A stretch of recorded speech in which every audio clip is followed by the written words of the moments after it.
নতুন সিন্ডিকেট যে তৈরি হয়েছে, রাতারাতি যে সিন্ডিকেটগুলো তৈরি হয়েছে, সেখানে কি ঘুষের রেট কমেছে না বেড়েছে?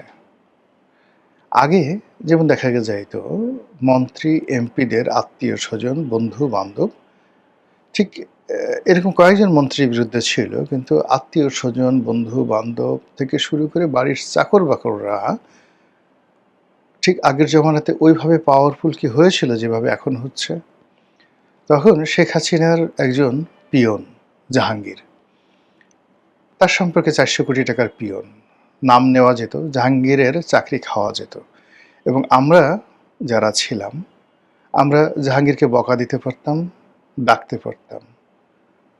জাহাঙ্গীর আমাদেরকে ভয় পেতেন, এখনো ভয় পান। আচ্ছা, এখন জাহাঙ্গীর ধরেন শেখ হাসিনার সঙ্গে ২০ বছর ২৫ বছর ছিলেন। এখন ধরেন কেউ যদি ভাইয়ের সাথে থাকেন, অর্থাৎ তারেক রহমান সাহেবের সঙ্গে থাকেন, কেউ যদি অন্য কোনো প্রভাবশালী মন্ত্রীদের সাথে থাকেন, তাদের যে পরিমাণ তাণ্ডব এখন চলছে, তাদের নামটা কি আপনি উচ্চারণ করতে পারবেন? সঙ্গে, সঙ্গে আপনার জিভ কেটে ফেলা হবে। সঙ্গে, সঙ্গে আপনাকে মানে যাকে বলা হয় বাপের নাম ভুলিয়ে দেওয়া হবে। জাস্ট দুটো একটা উদাহরণ দেই। সম্প্রতি খবর আসছে সালাউদ্দিন সাহেব চলে যাবেন এলজিআরডি মিনিস্টার হয়ে, এখনো সেটা হয়নি। আর শহীদুদ্দিন চৌধুরী আনি, তিনি হবেন স্বরাষ্ট্রমন্ত্রী। আর কয়েকজন মন্ত্রী হবেন এমপিদের মধ্যে থেকে। এইরকম একটা ফেসবুকে যাকে বলে প্রচারণা চলছে। দলে দলে মানুষ সেই শহীদুদ্দিন চৌধুরী আনির বাসায় যাচ্ছে, তার সঙ্গে তার কতকালের ছবি ছিল, কে আনির সাহেবের কর্মী, কে কোন এমপির কর্মী, কে কোন এমপির দোস্ত, এই জিনিসগুলো ফেসবুকে দিয়ে ফাটিয়ে ইতিমধ্যে কত পরিমাণ যে চাঁদা আদায় করা হয়ে গেছে, কত পরিমাণ যে পদপদবি দখল করা হয়ে গেছে, কত পরিমাণ বদলি এবং নিয়োগের যে আয়োজন করে শত কোটি টাকার মোটামুটি একটা সিরিয়াল তৈরি করা হয়েছে, একেবারে ম্যান অফ স্ট্রিট। হয়তো অ্যানির সাহেবের সঙ্গে কারো একটা ছবি ছিল, কারোর সঙ্গে একটা পরিচয় ছিল, সে এখন বলছে আমি অ্যানির কর্মী।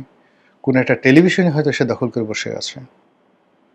অ্যানি সাহেব জানেন অথবা জানেন না, কিন্তু এই যে লোকগুলো, এই লোকগুলোর কারণে কি হচ্ছে, এই যে যারা আসছে সে নতুন পদ পদবিতে এবং যারা আছেন এবং আগামীতে যারা থাকবেন, তাদের পদ পদবি পাওয়াটা যেভাবে নাটকীয়, হারানোটা আরও নাটকীয় হয়ে যাবে শুধুমাত্র এই কর্মকাণ্ডের কারণে।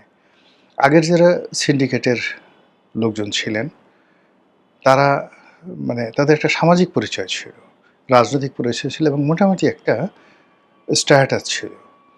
কিন্তু এখন যে সিন্ডিকেটের যারা কর্তা ব্যক্তি রয়েছে, এরা অনেকটা জীবাণুর মতো, অনেকটা ভাইরাসের মতো, অনেকটা কীটপতঙ্গের মতো।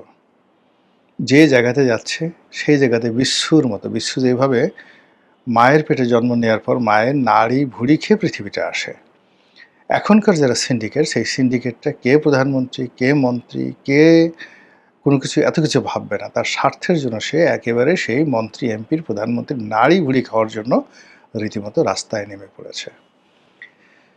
সরকার যদি এই বিষয়গুলো সিরিয়াসলি না দেখে, সতর্ক না হয়, আমাদের কিছু হবে না আল্লাহর মেহরবানিতে। আমাদের সাধারণ জনতার কিছু হবে না। আমরা মাথার ঘাম পায়ে ফেলে পরিশ্রম করি, নিজেরটা খাই, দিন শেষে পরিশ্রমের ক্লান্তিতে ঘুমিয়ে পড়ি, ঘুমের মধ্যে সুন্দর সুন্দর স্বপ্ন দেখি, সকালে উঠে আবার জীবনযাত্রায় ব্যস্ত হয়ে পড়ি। আমাদের কোনো সমস্যা হবে না। আওয়ামী লীগ আসলেও সমস্যা হবে না, জামাত আসলেও সমস্যা হবে না, বিএনপি আছে তাতেও আমাদের কোনো সমস্যা হবে না ইনশাল্লাহ, কিচ্ছু হবে না। কিন্তু এই যে সিন্ডিকেটের যারা লোকজন আছে, হঠাৎ করে এক একজনে রাজা হয়ে যায়, বাদশাহ হয়ে যায়, কোতোয়াল হয়ে যায়, আমির হয়ে যায়, উমরা হয়ে যায়, আর কয়দিন পরে ভেউ ভেউ করে কান্নাকাটি করে সেই কুচুরিপানার তলে একবার পালায়, কেউ বাথরুমের মধ্যে পালায়, কেউ দলে বলে একেবারে মাটির নিচে লুকিয়ে পড়ে, এরপরে দেশের বাইরে গিয়ে জোরে একটা চিৎকার দিয়ে বলে যে আল্লাহ তুমি বাঁচিয়েছ, আলহামদুলিল্লাহ। এই জিনিসগুলো বাংলাদেশে যতটা কম হবে আগামীতে, ততটা আমাদের সকলের জন্য মঙ্গল। আল্লাহ আমাদের সবাইকে হেদায়েত দান করুন। এবং হেফাজত করুন। আসসালামু আলাইকুম ওয়া রাহমাতুল্লাহি ওয়া বারাকাতুহু।